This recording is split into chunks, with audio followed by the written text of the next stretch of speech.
Hello everyone, welcome back to the channel. It's the Aspiring Math Major here, and I want to thank you for all the support that you've been giving to my channel and all the views that you've been giving it.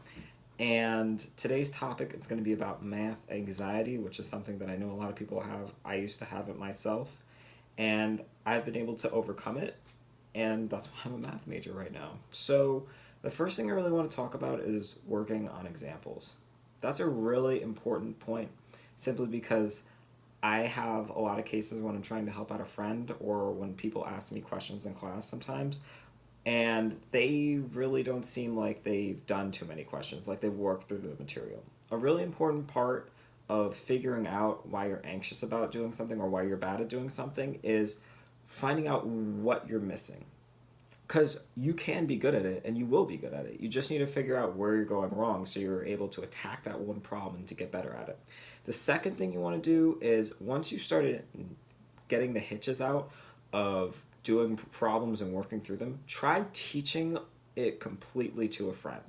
Because if you can teach the material, it will increase your comprehension of it drastically. It'll make you a much better teacher overall because you're practicing teaching, but it'll also give you a deeper understanding of the material and how to explain it in different ways.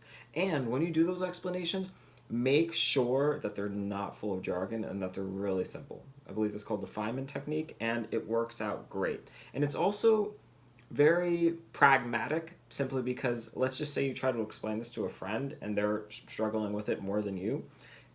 Throwing in a lot of heavy jargon isn't going to help them understand what's going on.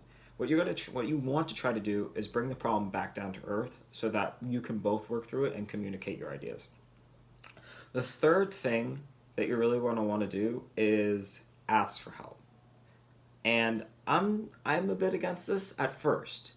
You need to make sure that you work through it and that you've given yourself probably half hour to an hour, maybe more. Sometimes I let myself think about things for days before I actually went for help. But if you are absolutely stuck at a wall, or if you feel like you don't understand something completely, go talk to a professor or go talk to your teacher. It depends if you're in high school or in college, or maybe even younger. But you want to make sure that you're asking them real legitimate questions. And what I mean by that is don't be the person that says, hey, I'm confused about everything. Because that shows that you really didn't work through anything or try to understand that. Most of the time, if you sit down, or pretty much all the time, if you sit down and really think about what you're trying to do, you're going to find the exact problem or the exact point at which you're going to go wrong. And then you can ask that to whoever you need to talk to, whether it be your professor or your teacher, and they will be able to help you out. Or friends, like I just mentioned before.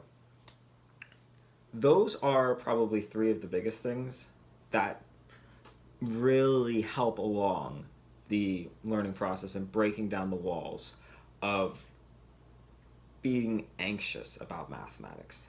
And I also need to add in being curious. Because a lot of people, when they go into mathematics, they're not really curious, and what happens is they sort of start isolating themselves from the subject and making themselves over anxious about it. They're like, "Oh, I don't know." When the test comes flying around, they don't know what's happening. They're like, "I'm going to learn it all the night before." They put a lot of pressure on themselves. They're not going to do well. Some of them do well, but they're not going to do well, or they won't have as much comprehension, and then they just start having this really negative experience with the subject. It's important to be curious from the beginning. And sometimes it can be hard because when the material is presented, it could be sort of stale. But try asking questions. And if they can't provide the answers for your professors, find them yourselves. Try pushing them even to give you an answer. And then when you start getting more answers, try to build up your knowledge of the subject by being curious. Ask questions, look for answers. Don't just take everything as a given. Try to be a bit of an investigator. I know something that helps out a lot when you're trying to help people learn a subject is if they have a certain thought process doing something and you know it's wrong, don't correct them immediately. Go along with them. Give them the respect to explore their idea. And then when they come to the incorrect answer, then they'll be like, okay, that's not going to work out. Let me try something else. And that will help them be more confident, and it'll also teach them a little bit about the scientific process too, about trying out hypotheses and seeing which thing that works. And in the end, I would definitely say the biggest thing to get rid of math anxiety is start early when it comes to studying and when it comes to review. If you jam pack, like I mentioned before, everything into one spot, you're going to be ill prepared, you're going to be exhausted, you're going to be absolutely spent trying to study mathematics and cram it all together and try to understand all these concepts and stuff like that. You're just not going to want to have to do it again. You're going to have a really bad negative experience.